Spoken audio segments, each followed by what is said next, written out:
আগেই বলেছি এনডিএর মিটিংয়ে আমরা যাব না, আমরা ডাইরেক্ট বিজেপি করব না, বিজেপির সঙ্গে কোনো কিছু শেয়ার আমরা করতে চাইছি না।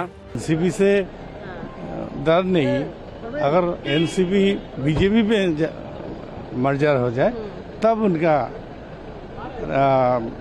बात है। हम बीजेपी में सरासरी हम नहीं जाएंगे, क्योंकि हमारा संख्यालघु वोटर है वो बीजेपी के खिलाफ लड़ते हैं, इसलिए हम उसका दिक्कत है। लेकिन एनसीपी से कोई दिक्कत नहीं है।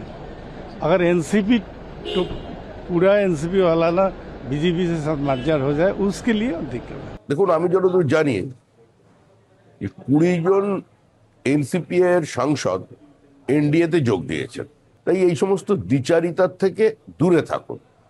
আমার যেমন বেনি তেমনি রবে চুল ভিজাবো না, এ নাটকও কিন্তু মানুষ হজম করবে না।